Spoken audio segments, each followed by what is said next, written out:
નમસ્કાર. જનતા વિદ્યાલય ઝાડિયા પરિવાર વતી સામાજિક વિજ્ઞાન ધોરણ 10 એના આ વર્ચ્યુઅલ વર્ગખંડમાં ફરી એક વખત આપ સૌનું સ્વાગત છે. વિદ્યાર્થી મિત્રો, આપણે વાત કરીએ છીએ સામાજિક વિજ્ઞાન ધોરણ 10માં પ્રકરણ 1ની. એના પહેલા ભાગમાં ગઈકાલે આપણે પહેલો પાઠ ભારતનો વારસો છે એ શરૂ કર્યો અને એમાં આપણે જોયું કે વારસો એટલે શું, સંસ્કૃતિ એટલે શું, સાંસ્કૃતિક વારસો એટલે શું અને આપણા ભારતની વિવિધતા એની આપણે વાત કરી. અને પછી આપણે ભારતના બે પ્રકારના વારસા, સાંસ્કૃતિક વારસો અને પ્રાકૃતિક વારસો, એ ઉપરથી પ્રાકૃતિક વારસાની વાતની આપણે સમજવાની શરૂઆત કરી કે આપણા દેશમાં આપણને મળેલો પ્રાકૃતિક વારસો શું છે. એમાં આપણે જોયું કે આપણી સંસ્કૃતિ સાથે આપણી પ્રકૃતિ વણાયેલી છે. આપણી સંસ્કૃતિનો આધાર આપણી પ્રકૃતિ છે અને આપણી પ્રકૃતિના આધારે, આપણા પ્રાકૃતિક વારસાના આધારે આપણી સંસ્કૃતિનું ઘડતર થયું છે, આપણી સંસ્કૃતિનો ઉદય થયો છે. આ વાત કરી ગઈકાલે આપણે છેલ્લે વાત કરતા હતા કે જૈન બૌદ્ધ ધર્મની જાતક કથાઓ અને આપણા હિન્દુ ધર્મની અંદર પંચતંત્રની કથાઓ, એમાં પણ આપણે પ્રકૃતિ, પશુ પંખીઓ આ બધાનો ઉલ્લેખ છે. એટલે એનો અર્થ એમ કે આપણો પ્રાકૃતિક વારસો છે એ આપણા સાંસ્કૃતિક વારસા સાથે સંકળાયેલો છે. પ્રાકૃતિક વારસામાં આપણને મળેલો જે પ્રાકૃતિક વારસો છે એને આ પાઠમાં 4 ભાગમાં વહેંચવામાં આવેલો છે. આપણે એની વિગતે વાત કરીએ તો પહેલો છે વારસો, એ છે ભૂમિદ્રશ્યો, જેને આપણે અંગ્રેજીમાં લેન્ડસ્કેપ કહીએ છીએ, ભૂમિદ્રશ્યો. બીજું છે નદીઓ, રિવર્સ. ત્રીજું છે વનસ્પતિ જીવ, વેજીટેશન. અને ચોથું છે વન્ય જીવન, જેને આપણે વાઇલ્ડ લાઈફ કહીએ છીએ. આ 4 ભાગમાં આપણો પ્રાકૃતિક વારસો છે એ વહેંચાયેલો છે. સૌથી પહેલા વાત કરીએ આપણે ભૂમિદ્રશ્યો. ભૂમિદ્રશ્યો એટલે જમીન ઉપર જોવા મળતા દ્રશ્યો. જમીન ઉપર શું છે? મોટા મોટા પર્વતો છે, એનાથી નાના ડુંગરાઓ છે, ગિરિમાળાઓ છે, નદીઓ છે, સમુદ્રો છે, સરોવરો છે, રણ છે, ઘાસના મેદાનો છે. આ બધા છે એ ભૂમિદ્રશ્યો છે. આપણે હિમાલયની વાત કરીએ તો હિમાલય એ એક ભૂમિદ્રશ્ય છે, બહુ મનોહર છે. આપણને મળેલો એક પ્રાકૃતિક વારસા રૂપે હિમાલય ખૂબ મનોહર છે. એની અંદર અમરનાથ, બદ્રીનાથ, કેદારનાથ આ બધા યાત્રાના સ્થળો આવેલા છે હિમાલયની અંદર. અમરનાથની યાત્રા બહુ પ્રખ્યાત છે. બદ્રીનાથ, કેદારનાથ, નંદાદેવીનું શિખર હિમાલયમાં આવેલું એક માણવાલાયક સ્થળ છે, એક જોવાલાયક સ્થળ છે. આ આપણો પ્રાકૃતિક વારસામાં ભૂમિદ્રશ્યો છે. મોટી મોટી નદીઓ એ બીજા ક્રમે આવે છે.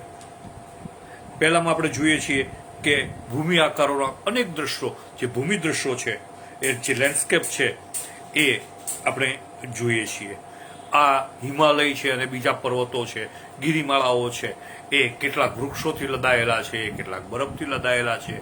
દરેક જગ્યાએ એની અનુકૂળ એવી, એ વાતાવરણને અનુકૂળ એવી વનસ્પતિ, એવા પશુ પંખીઓ, એવું વાતાવરણ, એવી વનસ્પતિઓ અને એના પેટામાં દટાયેલા એવા ખનિજો કે જે આપણને એ વિસ્તારમાંથી મળે છે, એ લેન્ડસ્કેપમાંથી મળે છે, એ ભૂમિદ્રશ્યોમાં મળે છે. જંગલો છે,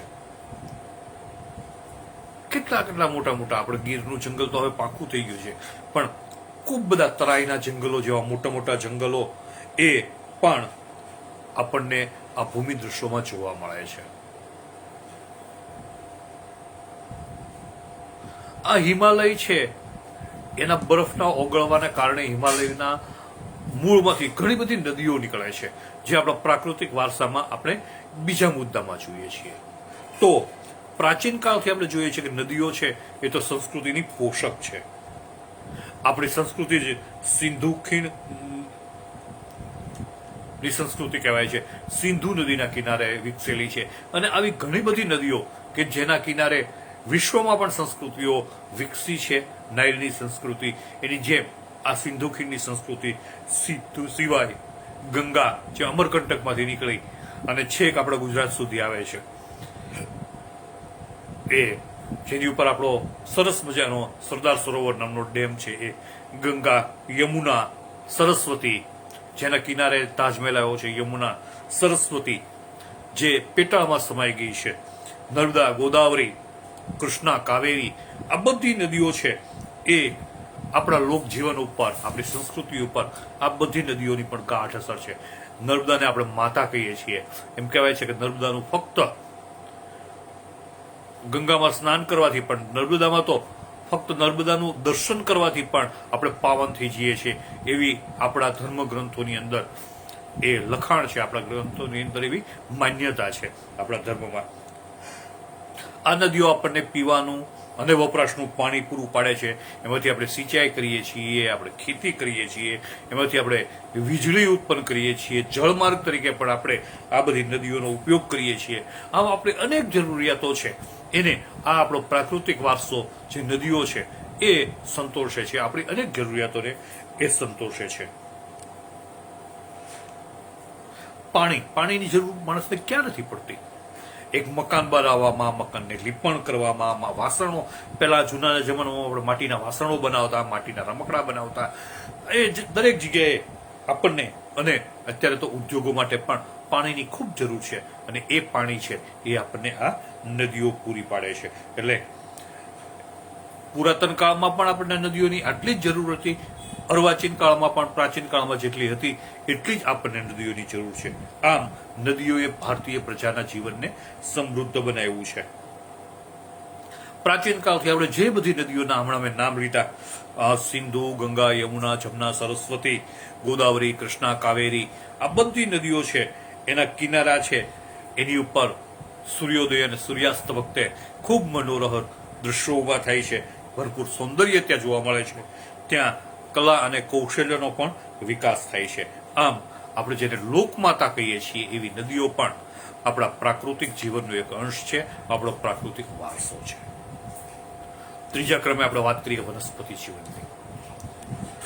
વેજીટેશન, વેજીટેબલ એટલે વનસ્પતિ, અને વનસ્પતિ જીવન એટલે વેજીટેશન.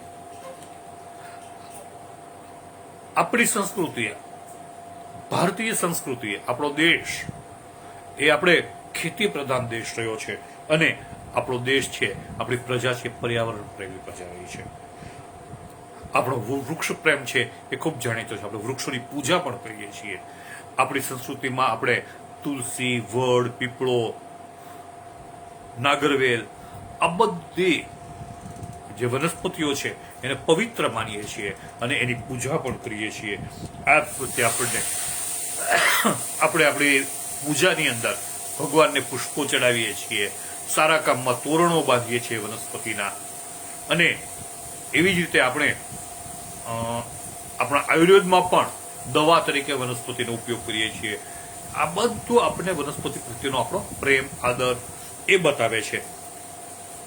એટલે આ વનસ્પતિ છે તો આપણે છીએ, આપણા અસ્તિત્વનો મુખ્ય આધાર એ વનસ્પતિ છે. આપણે વિજ્ઞાનમાં પણ ભણીએ છીએ કે લીલી વનસ્પતિ જ આપણને ખોરાક પૂરો પાડે છે. ફક્ત માનવને નહીં, પશુઓને પણ જે કંઈ ખોરાક પૂરો પાડે છે એ સીધી કે આડકતરી રીતે, પ્રત્યક્ષ કે પરોક્ષ રીતે એ વનસ્પતિ છે, એના તરફથી આપણને ખોરાક મળે છે.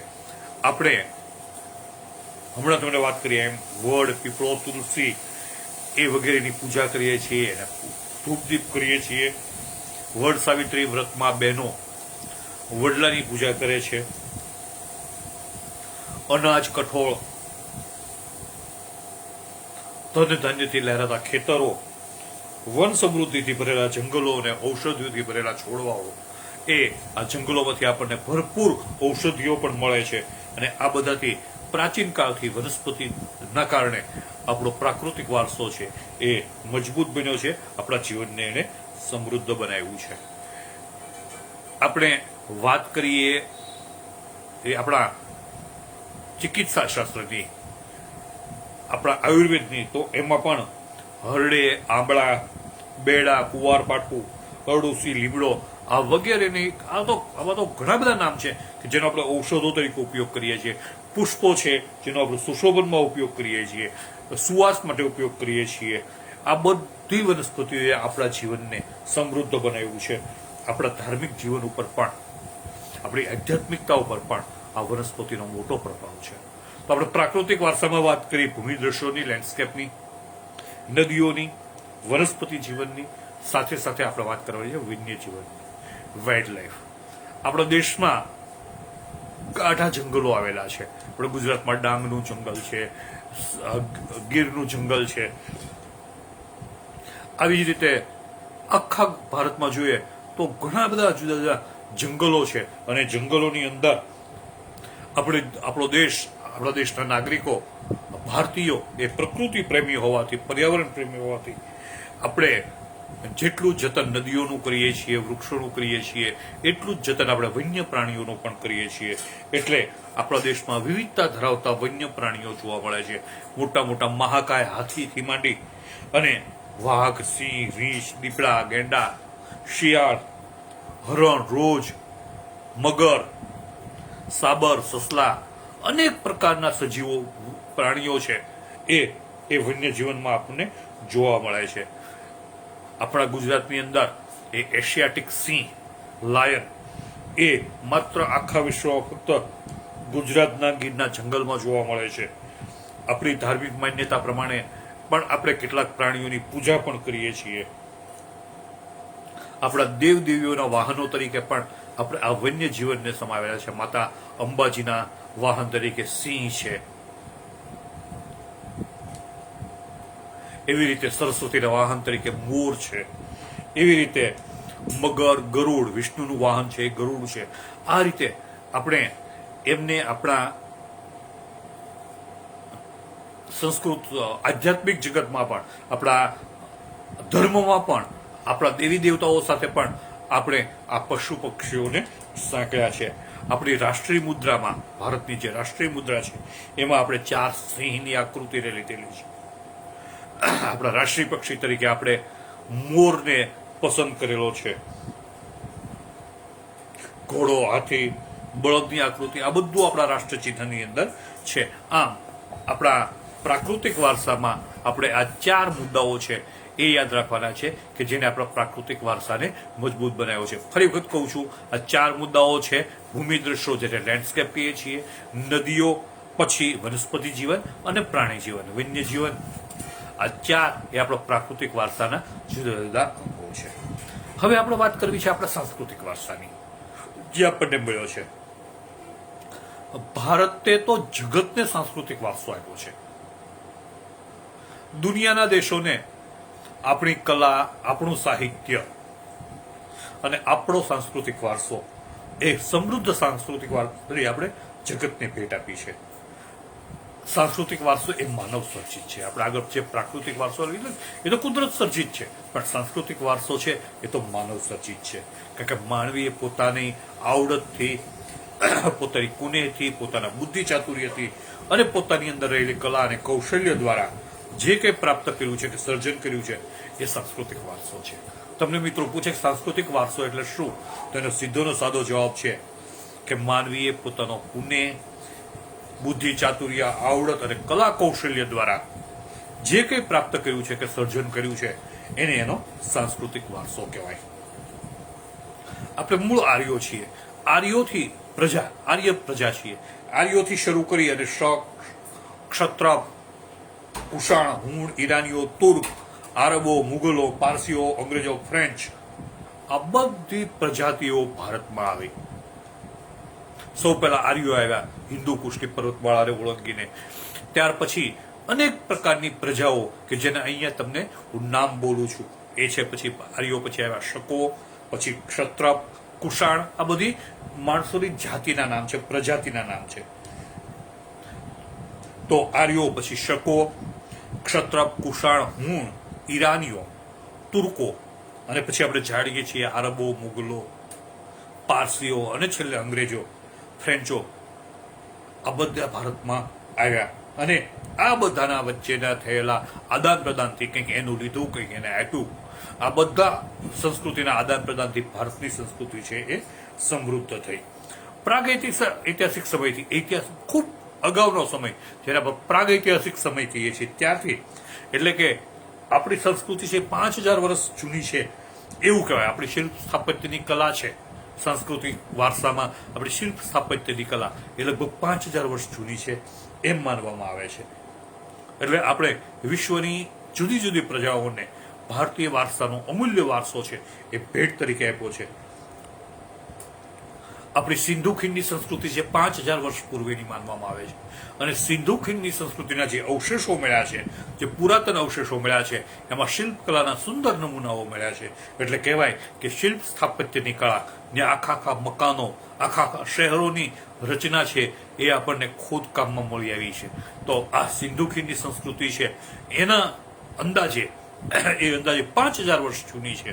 તો એના આધારે આપણે કહી શકીએ કે શિલ્પ સ્થાપત્યની કલા પણ ભારતની અંદર 5000 વર્ષ પહેલા ખૂબ ટોચ ઉપર હતી. અને એમાં આપણને સિંધુ ખીણની સંસ્કૃતિમાં ખોદકામ કરતા કરતા સિંધુના પ્રદેશોમાંથી જે કંઈ અવશેષો મળ્યા છે એની અંદર દેવદેવીની પ્રતિમાઓ છે, માણસના શિલ્પો છે, આકૃતિઓ છે, પશુઓના શિલ્પો છે, રમકડાઓ છે, દાઢીવાળા પુરુષનું શિલ્પ છે કે જે તમને તમારી ટેક્સ્ટ બુકમાં ફોટોગ્રાફ રૂપે બતાવેલું છે, કોઈ નાચ કરતી હોય, નર્તન કરતી હોય એવી મૂર્તિઓ છે. આ બધું એ 5000 વર્ષ જૂનું છે.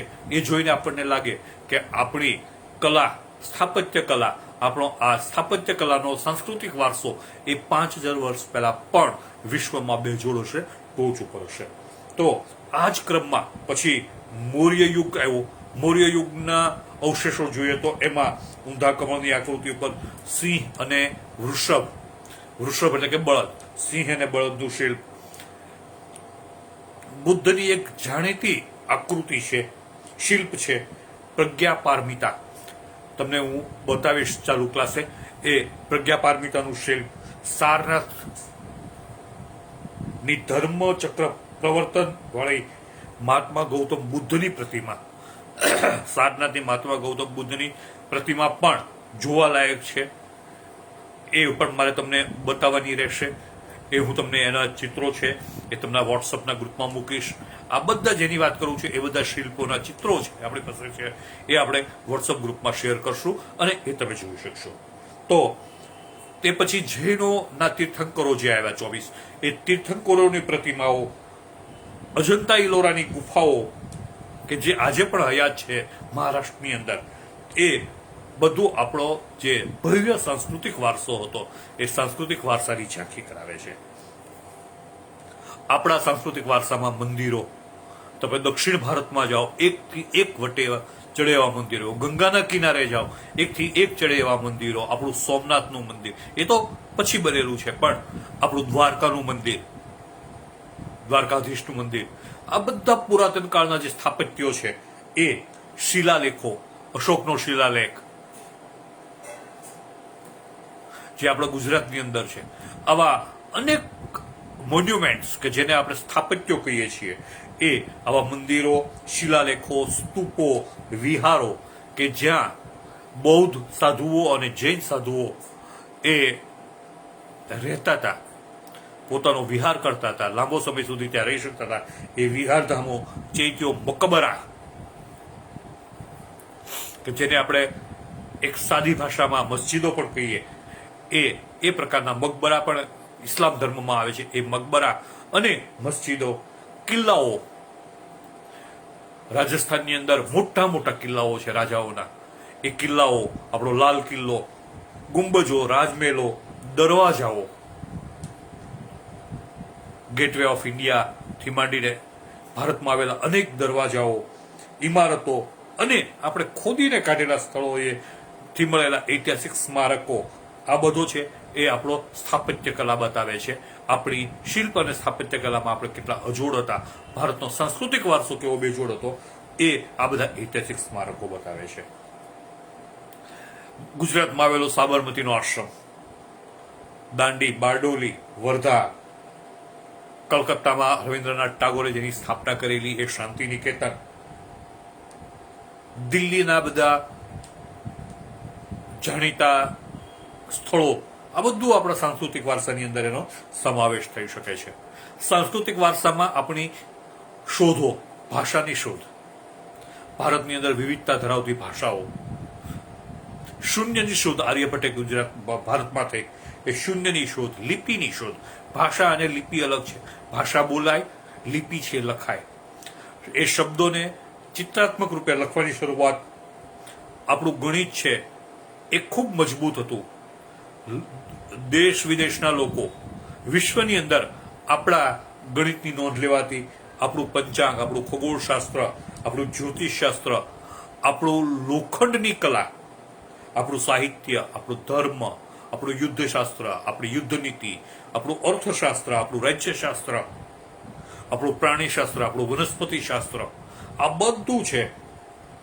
આપણું વાસ્તુશાસ્ત્ર પણ એ દુનિયામાં એક સમયે અજોડ હતું. હું વાત કરું છું પ્રાગૈતિક સમયની. અને આ ઉપરાંત આપણું ગણતંત્ર, ન્યાયતંત્ર, આ બધો વારસો છે એ પર્યાવરણ આ આપણા સાંસ્કૃતિક વારસા સાથે વણાયેલું છે. તો આટલી વાત ઉપરથી એક વાત સ્પષ્ટ થાય છે કે આપણો સાંસ્કૃતિક વારસો પણ આટલો જ મજબૂત હતો જેટલો આપણો પ્રાકૃતિક વારસો હતો. વાતને આગળ વધારતા હવે આપણે જઈએ છીએ આપણે ગુજરાત તરફ. ગુજરાતનો સાંસ્કૃતિક વારસો આપણે વાત કરી તો દિલ્હીની વાત કરી, આપણે વાત કરી રાજસ્થાનની વાત કરી, આપણે વાત કરી તો કલકત્તાના શાંતિનિકેતનની, બંગાળની વાત કરી, આપણે વાત કરી તો દક્ષિણના મંદિરોની વાત કરી, આપણે વાત કરી તો ગંગા કિનારાના મંદિરોની વાત કરી.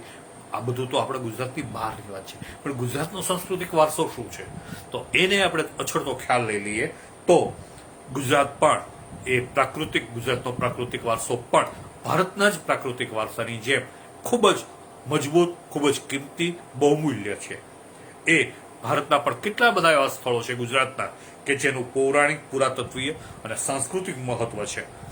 એમાં સૌથી પહેલા આવે છે આપણે અમદાવાદ જતા રસ્તામાં ધોળકાની બાજુમાં આવે છે એ લોથલ.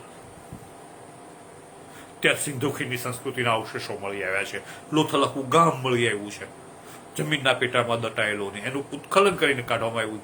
એમાંથી આપણે સિંધુ ખીણની સંસ્કૃતિના ઘણા બધા આધારો આપણને ત્યાંથી મળ્યા છે. સુરેન્દ્રનગર જિલ્લાના લીંબડી તાલુકાનું રંગપુર, કચ્છ જિલ્લામાં આવેલું ધોળાવીરા, રાજકોટ જિલ્લામાં આવેલું શ્રીનાથગઢ, આ બધા એવા વિસ્તારો છે, એવા શહેરો છે, એવા સ્થળો છે કે જ્યાંથી આપણો સાંસ્કૃતિક વારસો આપણે જોઈ શકીએ છીએ. વડનગર, એનું કીર્તિ તોરણ જોવા જેવું છે. જુનાગઢમાં આવેલો ગિરનાર જતા રસ્તામાં આવતો અશોકનો શિલાલેખ. મોઢેરાનું સૂર્ય મંદિર, મહેસાણાની બાજુમાં મોઢેરા. કહેવાય છે કે સૂર્યનું પહેલું કિરણ એ ત્યાં મોઢેરાની અંદર આવેલી એક મૂર્તિ ઉપર પડે છે. એ મોઢેરાનું સૂર્ય મંદિર. ચાપરાજે બંધાવેલો ચાંપાનેરનો દરવાજો. સિદ્ધપુરનો રુદ્ર મહાલય, આજે હવે ભગ્ન અવશેષો રહ્યા છે, પણ વિરમગામનું મુનસર તળાવ, અમદાવાદની અંદર આવેલી સીદી સૈયદની જાળી, જામા મસ્જિદ, ઝુલતા મિનારા, હઠીસીના દેરા, પાટણની અંદર આવેલું સહસ્ત્રલિંગ તળાવ, મિનળ દેવીએ બંધાવેલું, વડોદરાનો રાજમહેલ, જુનાગઢનો મોહમ્મદ ખાનનો મકબરો, નવસારીમાં આવેલી પારસીની અગિયારી. આ બધા એ ગુજરાતની અંદર આવેલા ઐતિહાસિક મહત્વ ધરાવતા જોવાલાયક સ્થળો છે.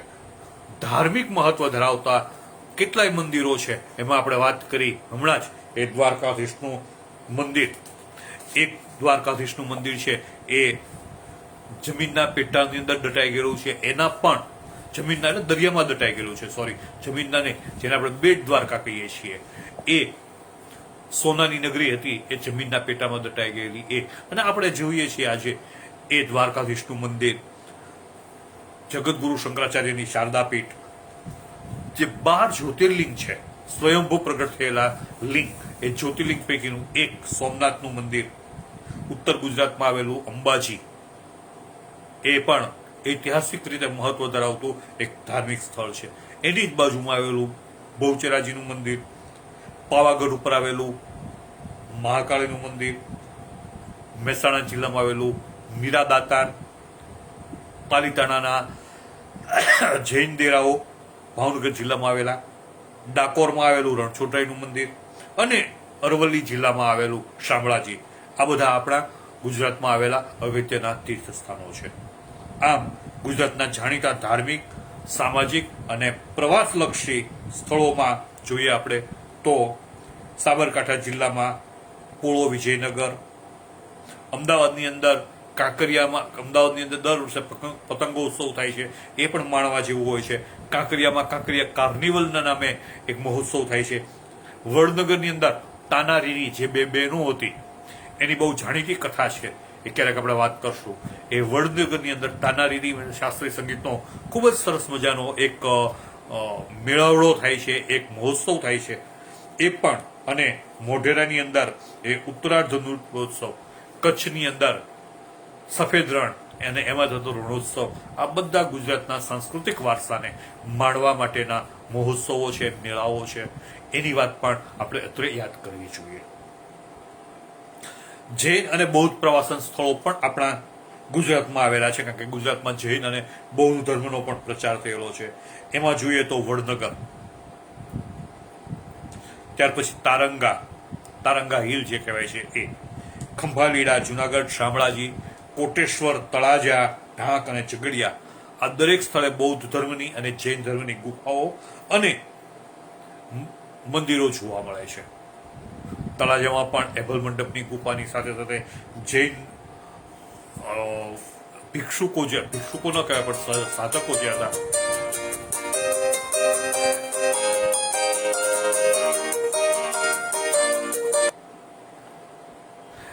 એ જૈન સાધકોએ એ જે કંઈ ત્યાં ચિત્રાંકન કર્યું છે, ગુફાઓ બનાવી છે, એ પણ આજે આપણે જોઈ શકીએ છીએ. આવતીકાલે આપણે આ પાઠમાં વાત કરવાની છે ગુજરાતના મેળાઓની. ગુજરાતની અંદર ખૂબ બધા મેળાઓ નાના મોટા થાય છે, પણ એમાં જે અગત્યના છે 12 મેળાઓ, એ 12 મેળાઓ એ આ પાઠમાં આપણે એની નોંધ લેવામાં આવી છે. એમાં સૌથી મોટો છે મોઢેરાનો મેળો, જે શ્રાવણ વદ અમાસના દિવસે મોઢેરા, મહેસાણાની અંદર મોઢેરામાં થાય છે. આ બધા જ મેળાઓની વાત કરી અને આવતીકાલે ભારતની ભૂમિ અને લોકોનું વાત કરી ત્રીજા ભાગમાં આપણે આ પાઠને પૂરો કરવાનો પ્રયત્ન કરશું. ત્યાં સુધી આપ સૌને જય શ્રી કૃષ્ણ, ગુડ નાઇટ.